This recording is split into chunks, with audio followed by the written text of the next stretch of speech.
आज की हमारी क्लास जो रहेगी वो सिविक्स से रिलेटेड रहेगी। Civics chapter 2। हाँ, फेडरलिज्म। ओके, फेडरलिज्म ये हमारा आज का चैप्टर रहेगा।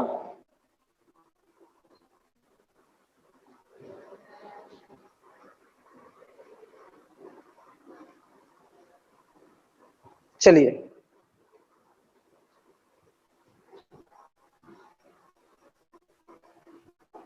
तो आगे बढ़ते हैं। हम स्टार्ट करेंगे फेडरलिज्म की मीनिंग के साथ, है ना। स्टार्ट करें, आप लोगों की परमिशन है तो मैं आगे बढ़ूं। चलिए, तो सेकंड चैप्टर आपने बुक में, हमने बेल्जियम में आपको कंक्लूजन क्या बताया था और श्रीलंका में हमने कंक्लूजन क्या बताया था। बेल्जियम में हमने आपको बताया था कि बेल्जियम में डेमोक्रेसी का जो रूल होता है उसको फॉलो किया गया और वहां पर जो पावर शेयरिंग थी वो दोनों में, मतलब स्टेट गवर्नमेंट और सेंट्रल गवर्नमेंट दोनों ने शेयर की।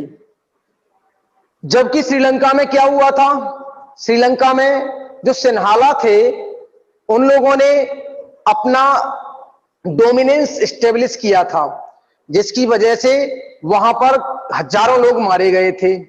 ये आपको मैंने बता दिया था, ये चीज आपको अच्छे से आती है। बताएं भाई, ये चीज मैं आपको बता चुका हूं कि नहीं। बेल्जियम में पावर शेयरिंग दोनों के बीच में थी, ठीक है अनुश्री, ओके। अब धीरे धीरे देखिए हम फेडरलिज्म की तरफ चलेंगे। कैसे हम कहेंगे कि ये फेडरलिज्म है। तो अब हम जो आगे बात करने जा रहे हैं वो है फेडरलिज्म की डेफिनेशन। सबसे पहले हम यहां फेडरलिज्म की देखते हैं। Federalism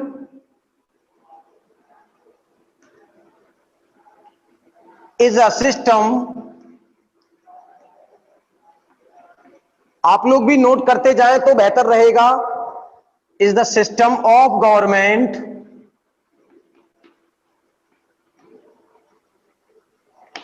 Federalism is a system of government in which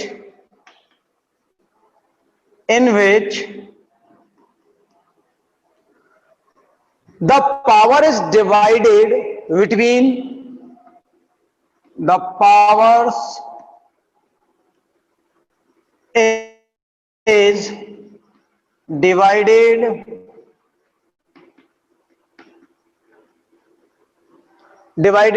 between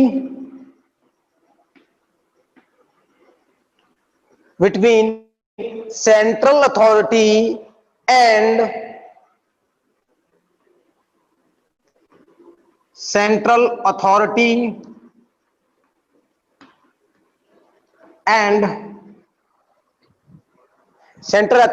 and various constituent units, या हम ऐसा लिख दें एंड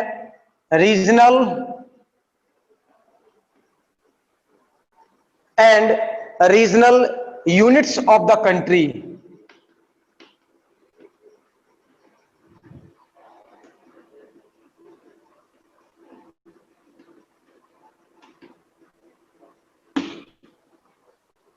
तो अब आप देखिए फेडरलिज्म कहता क्या है।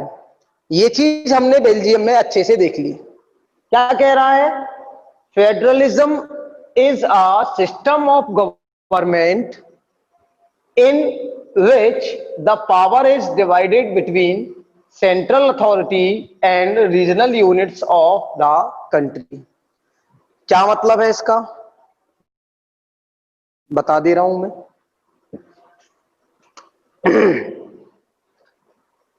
फेडरलिज्म एक ऐसा सिस्टम है, गवर्नमेंट का एक ऐसा सिस्टम है जिसमें जो पावर्स होती हैं वो ना केवल एक ही अथॉरिटी के पास रहें, वो केवल एक ही आदमी या एक ही गवर्नमेंट के पास पावर्स नहीं रहेंगी।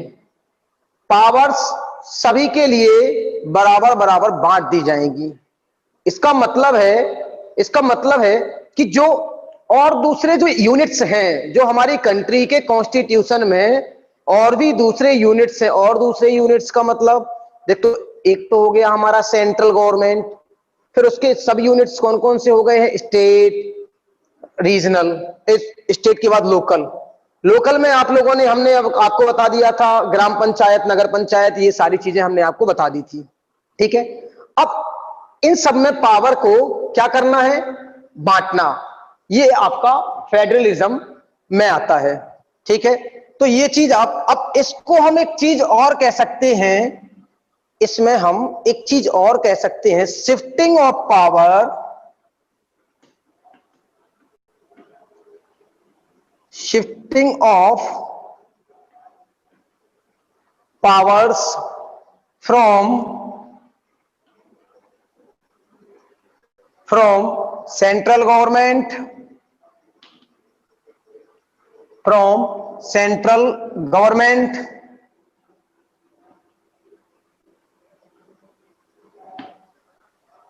सेंट्रल गवर्नमेंट से टू रीजनल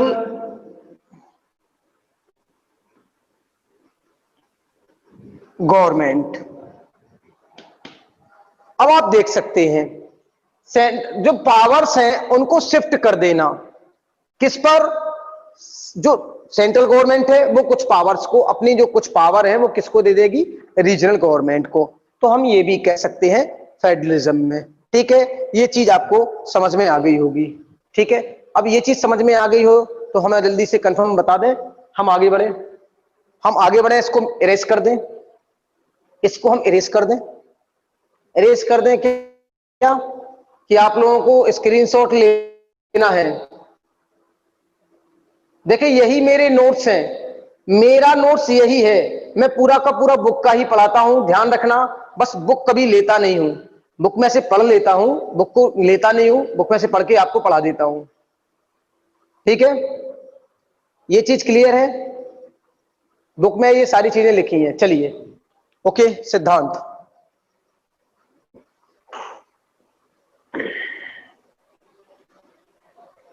चलिए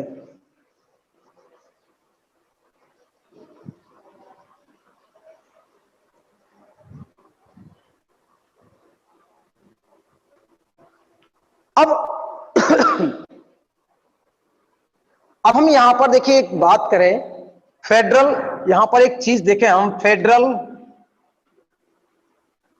वर्सेस यूनिटरी।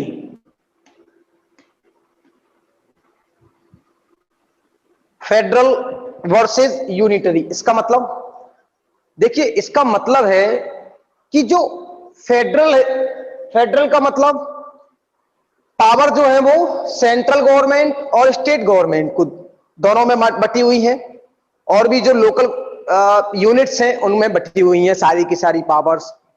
लेकिन यूनिटरी क्या है, यूनिटरी का मतलब होता है कि जितनी भी पावर है वो पूरी की पूरी पावर अपने पास रखना, शेयर करना नहीं, अपने पास रखना, और अगर कभी जरूरत पड़ती है तो कुछ नॉमिनल फॉर्म में पावर्स को दे देते हैं कि चलो थोड़ी बहुत पावर ले लो। लेकिन फेडरल में क्या है, जैसे हम इंडिया के एस्पेक्ट में बात करें तो इंडिया में क्या है, इंडिया में जो पावर सेंट्रल गवर्नमेंट के पास है बिल्कुल हूबहू वही पावर स्टेट गवर्नमेंट के पास है, बस थोड़ा सा काम करने का तरीका और काम करने का जो एरिया है वो अलग है। एरिया स्टेट का अपने स्टेट के अंदर ही है, सेंट्रल गवर्नमेंट का ऑल ओवर इंडिया में है। अंतर केवल इतना है। देखिए रेवेन्यू से रिलेटेड अगर कोई एक्ट है तो वो भी आप देखेंट्रल गवर्नमेंट के पास भी है, स्टेट गवर्नमेंट के पास भी है। आप देख लीजिए सेंट्रल गवर्नमेंट, स्टेट गवर्नमेंट, आप कोई भी काम देख लीजिए, दोनों सरकारें मिलकर ही करती हैं। तो चलिए अब हम बात करते हैं, अब हम बात करते हैं फीचर्स ऑफ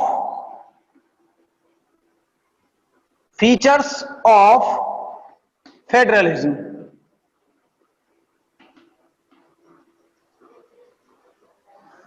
अब फेडरलिज्म के कुछ फीचर्स हैं। वो फीचर्स क्या हैं, हम एक एक करके डिस्कस कर लेते हैं।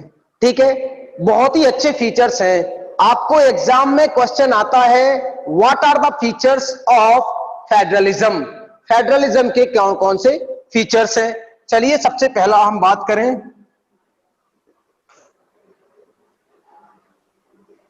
देयर आर, सबको हम एक्सप्लेन भी करते चलेंगे, एक एक करके सबको हम एक्सप्लेन करते चलेंगे। There are 2 and more government, 2 or more government in this system.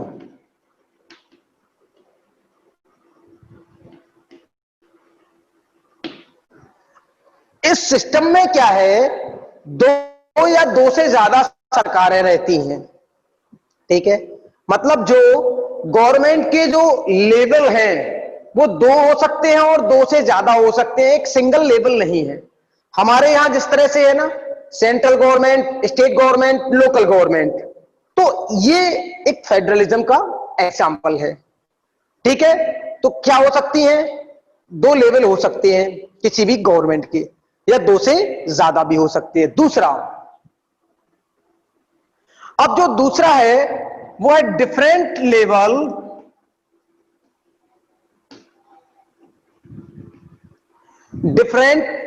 Of government.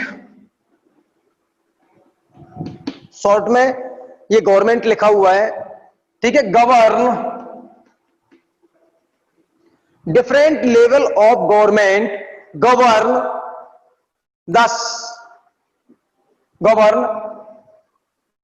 some govern the citizens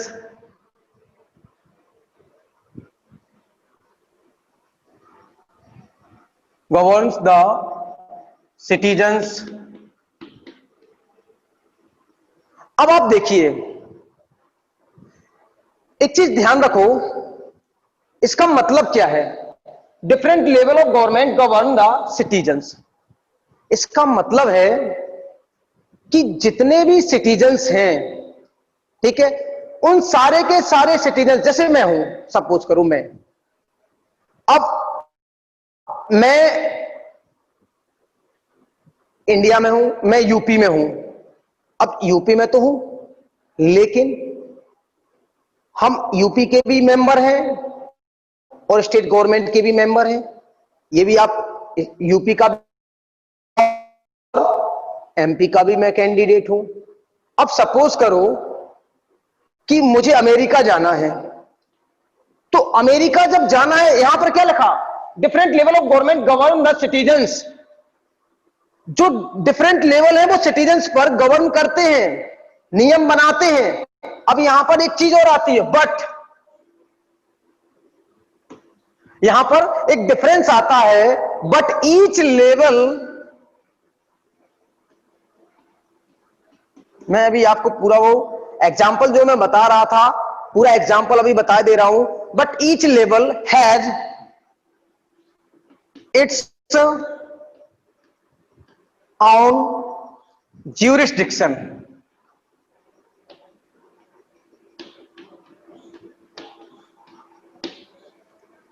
अब इसको समझ लीजिए, ये क्या है। स्टेट गवर्नमेंट स्टेट में काम कर रही है, लोकल गवर्नमेंट अपना लोकल एरिया में काम कर रही है, सेंट्रल गवर्नमेंट अपनी होल इंडिया में काम कर रही है। अब बात आई, मैं एक एग्जांपल बता रहा था कि मुझे अमेरिका जाना है, सपोज करो, तो कुछ चीजें देखिए ऐसी होती हैं जिन पर केवल और केवल सेंट्रल गवर्नमेंट का ही अधिकार होता है। ठीक है, सबके अपने अपने अलग कार्य क्षेत्र होते हैं। स्टेट गवर्नमेंट का अपना अलग है, सेंट्रल गवर्नमेंट का अपना अलग है। लेकिन अगर मुझे अमेरिका जाना है तो मुझे स्टेट गवर्नमेंट से परमिशन नहीं लेनी पड़ेगी, मुझे परमिशन लेनी पड़ेगी किससे, सेंट्रल गवर्नमेंट से। तो वहां पर सेंट्रल गवर्नमेंट अपने ज्यूरिसडिक्शन में, अपने अथॉरिटी में ये राइट्स रखती है कि अगर किसी को, ये क्या है, फॉरेन अफेयर्स का मैटर है, ठीक है, फॉरेन अफेयर्स विदेश मंत्रालय का ये मैटर है, इसमें स्टेट गवर्नमेंट का कोई रोल नहीं है, इसमें रोल किसका है, इसमें रोल है सेंट्रल गवर्नमेंट का, ठीक है। अब अगली हम बात करते हैं, मतलब इसका मतलब कि हर जो ईच लेवल, जो भी लेवल है, सबके अपने अपने ऑन ज्यूरिस्डिक्शन, अपना एक, ठीक है, अपना एक अधिकार क्षेत्र होता है, ठीक। चलिए तीसरी बात करें, तीसरी हम बात करते हैं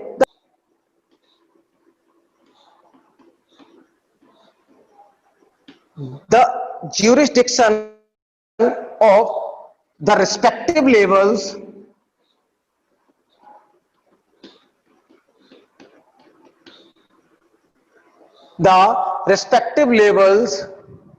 of government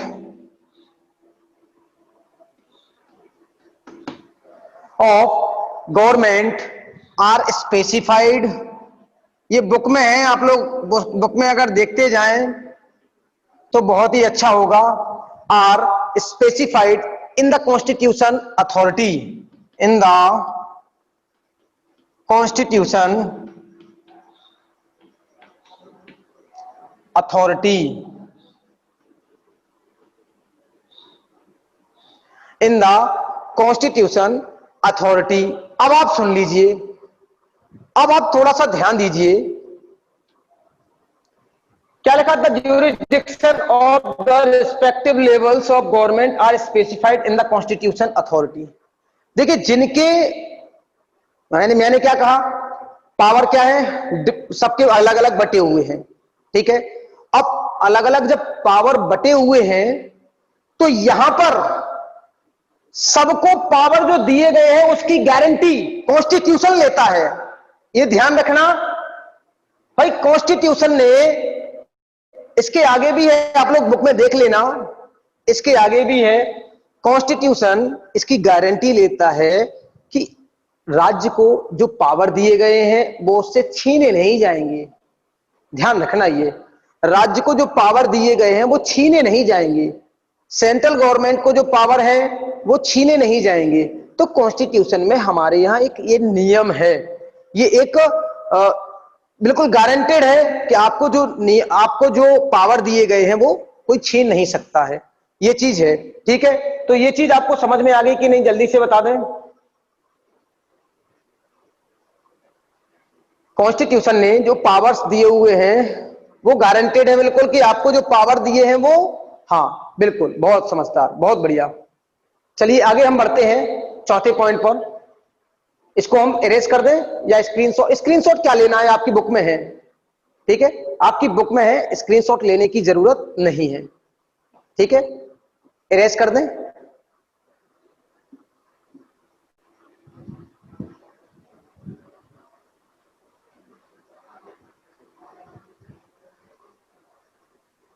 चलिए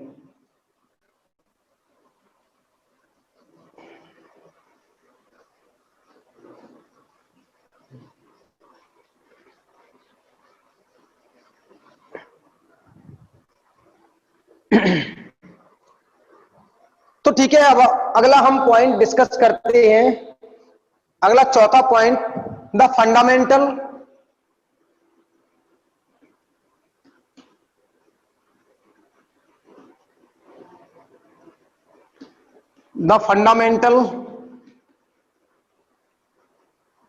provisions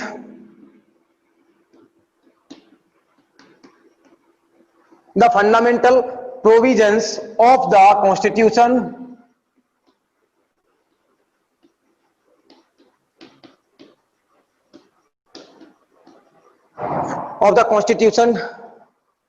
the fundamental provisions of the constitution cannot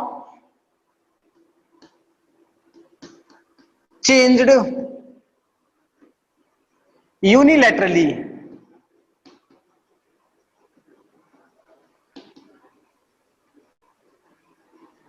unilaterally while one level of government।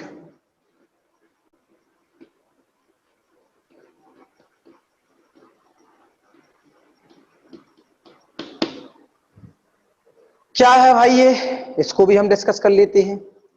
देखिए, जब हमारी कंट्री में कोई डिसीजन लिया जाता है, ठीक है, जब हमारी कंट्री में कोई डिसीजन लिया जाता है तो उसमें क्या होता है, उसमें ऐसा नहीं है कि हमारी सेंट्रल गवर्नमेंट ही डिसीजन ले ले।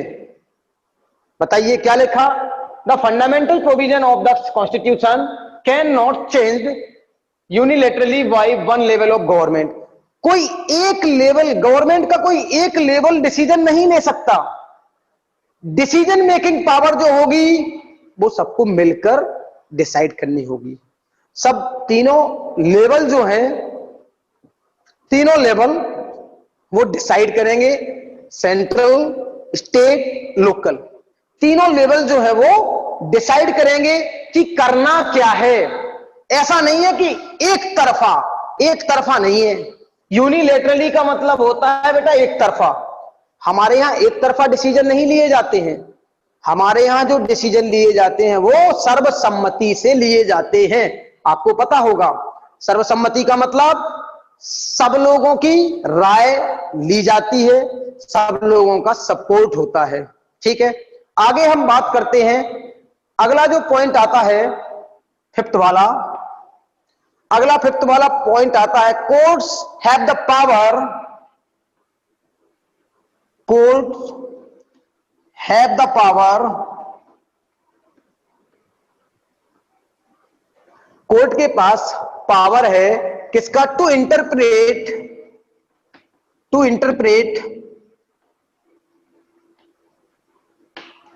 Court have the power to interpret the constitution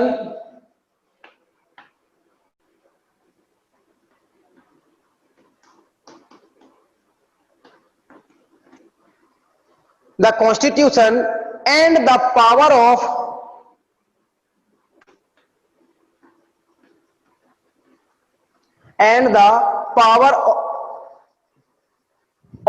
different level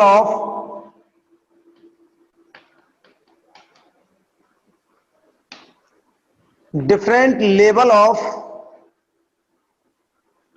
government. ठीक है, ठीक है, ये हो गया। अब इसमें एक लाइन और मैं अपनी तरफ से जोड़ देता हूं, it acts as an umpire.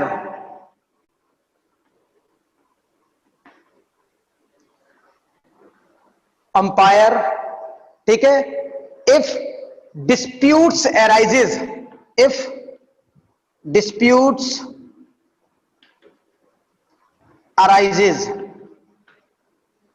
ठीक है, between different level of government, arises between different level of government. चलिए इस पॉइंट को हम डिस्कस कर लेते हैं। इसके बाद तो है क्या, जो कोर्ट्स होते हैं ना, कोर्ट्स को ये राइट्स है, ठीक है, courts have the power to interpret, court को ये पावर है कि वो राज्य और केंद्र और राज्य, इन दोनों के बीच में इंटरफियर, जिसको हम कह सकते हैं इंटरफियर वो कर सकता है। आपके दोनों के अगर निर्णय गलत है, सही है, इसका डिसीजन कौन लेगा, कोर्ट लेगा। कोर्ट को ये पावर है, हमारे कॉन्स्टिट्यूशन में कोर्ट को ये पावर है। क्या लिखा फिर, it acts as an umpire if disputes arises between different level of government. जब किसी के बीच में कोई गतिरोध, कोई विवाद होता है, तो उन विवादों को निपटाना, उन विवादों को सुलझाना, उन विवादों की गुत्थी को सुलझाना किसका काम है, कोर्ट का। आपने देखा मैच, क्रिकेट मैच में अंपायर होता है, वो अंपायर सब डिस्प्यूट वगैरह या जो भी डिसीजन होते हैं उनको क्लियर करता है। तो अंपायर की तरह खड़ा होता है कौन, कोर्ट। और आपको पता है हमारे यहां कौन कौन सी कोर्ट हैं। हमारे यहां एक तो जनपद स्तर पर हो, एक हाई कोर्ट है, ठीक है, एक डिस्ट्रिक्ट कोर्ट होता है, एक हाई कोर्ट होता है और एक सुप्रीम कोर्ट होता है। तो ये चीजें आपके फीचर्स में आती हैं, ठीक है। अब ये फीचर्स आपको इतने समझ में आ गए होंगे, बता दें जल्दी से, समझ में आ गए?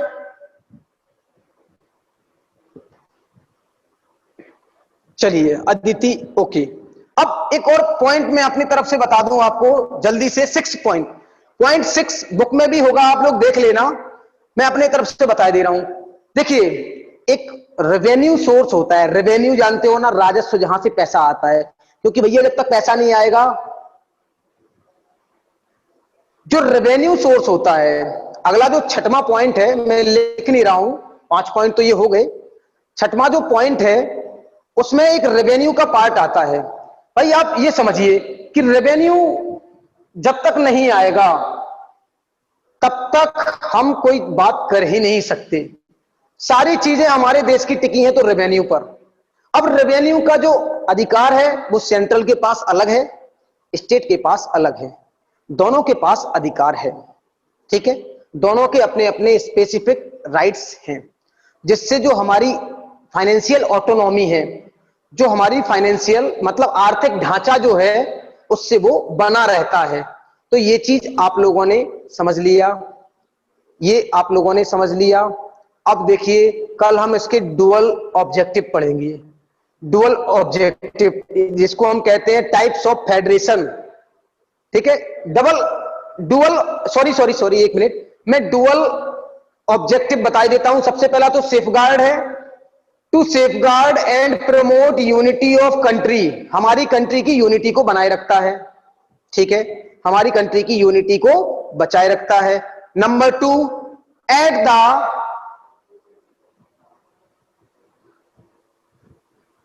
Same time accommodate regional diversity. Tears और लेवल एक ही बात है, टीयर्स और लेवल एक ही बात है सिद्धांत, ठीक है, टीयर्स और लेवल एक ही बात है। आगे हम बात कर देते हैं, हमारे रीजनल डाइवर्सिटी को भी मेंटेन किया जाता है कौन? फेडरलिज्म सिस्टम, ठीक है। फेडरलिज्म जो है वो हमारी रीजनल डाइवर्सिटी, जो डिफरेंट स्टेट की अलग अलग डाइवर्सिटीज हैं, उनको भी मेंटेन किए रहता है फेडरलिज्म। तो अब हम नेक्स्ट क्लास में पढ़ेंगे टाइप्स ऑफ फेडरलिज्म, ओके। आज की क्लास के लिए इतना ही काफी है। सिद्धांत, टीयर्स का मतलब लेवल होता है, लेवल 1 2, अभी मैंने डिफरेंट लेवल बताया ना, अगर मैं चाहता तो डिफरेंट टीयर भी बता सकता था। किसी का कोई डाउट हो तो पूछ लो, अभी अगर आप में से किसी का डाउट हो तो पूछ लो, कोई भी डाउट है तो आप हमसे पूछ लीजिए अभी,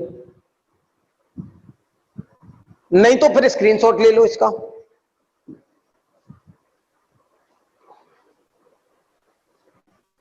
चलिए ठीक है, ओके। तो एक बार फिर से आप सभी ने मुझे टीचर्स डे विश किया, तो सबके लिए बहुत बहुत धन्यवाद।